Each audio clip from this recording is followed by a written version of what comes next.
You know, a lot of people drive motorcycles, men and women, and there are the select group that drive a Hog. Of course, if you're not sure what a Hog is, it's a Harley.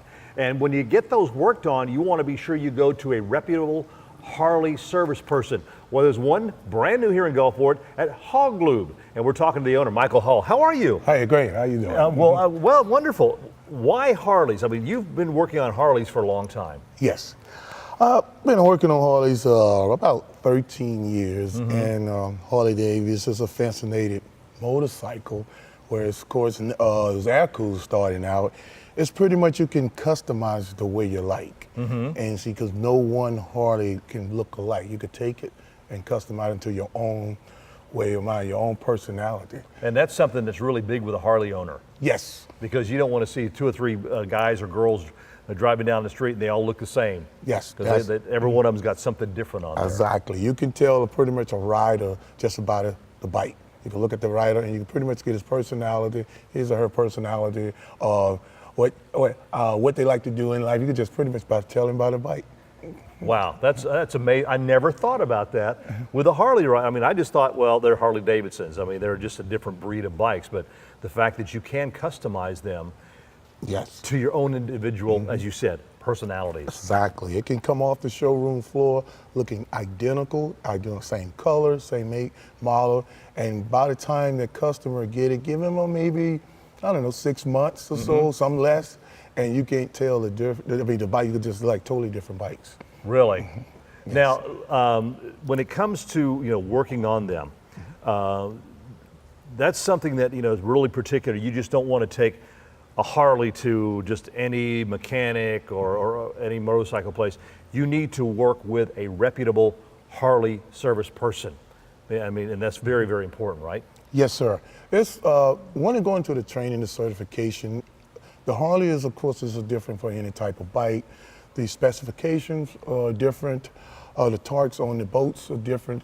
Some of the tires are different. The whole bike makeup of the bike is totally different. Evens down to the maintenance on the mileage. Anything from the belt drive to oils that you use, it's different from any other bike. So sometimes you can get, if you take it somewhere where there's much of a more variety of bikes, you kind of get it cross-referenced, and it's something you tend to miss. But if you pretty much take it to a Harley dealership, they pretty much can stand on that bike, stand up there and look at the bike and pretty much tell you that, okay, I see this bike going missing this, it needs that, and that before they even put it on the lift. Wow. And by the experience of dealing with the bike, you know someplace just where to go. Where to go. It's just almost like clockwork. You know where to go, what's the routine problems that it's having, and then you can almost solve the problem before you even put a wrench on it. All right. Well, we've got a Hog back up here on the lift, so we're going to take a walk back there and kind of go over some things and show you here at Hog Lube in Gulfport. Now, that's a toolbox. Yes. That's got a lot of tools in there.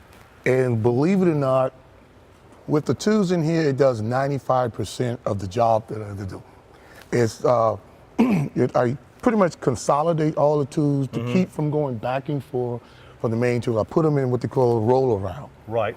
And it's always just in categorized, whereas the hex, or even have the power tool, air tools there. And even the pliers in here. Wow. In here, and then it goes down. You got the open wrenches.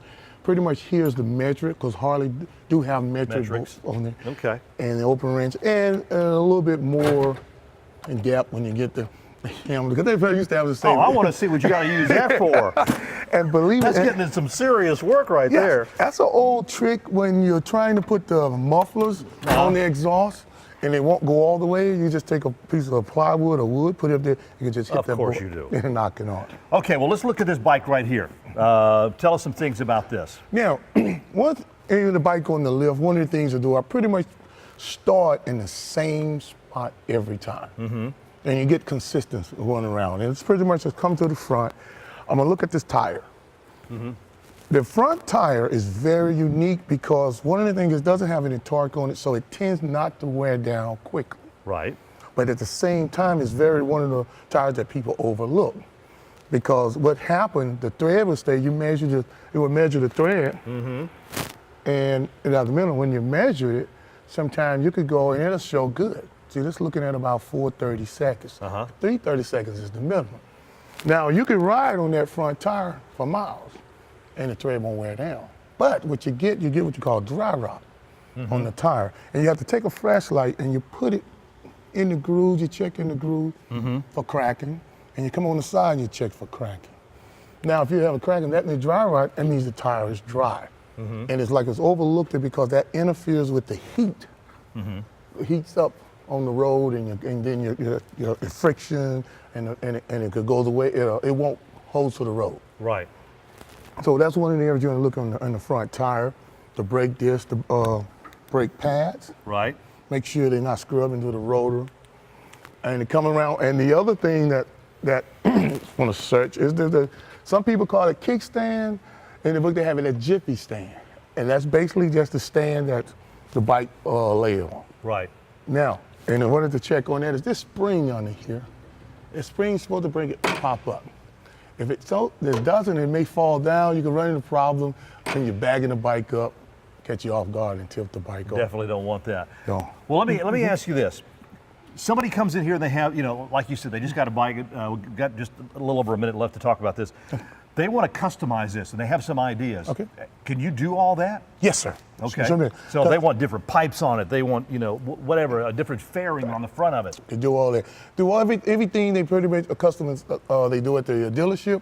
I can do it here. I can get the parts, customize it with wheels, exhaust, chrome, blacking out, mirrors, hand grips, handlebars, front fairing, fenders, tanks, lower fairings, pretty much everything to do at the Seats, seats, different seats on there. different seats, because this bike here has had a lot of customized to it. It does not come stock like. Well, I mean, you can see this that you can put two riders on this. Oh yes. She's just got to hold on tight on the back. Yes. Oh, and then it has a detachable where I can put a detachable, what they call a sissy bar. And it's okay. Back there you got this attach on, and if I'm having a ride, I just ride on.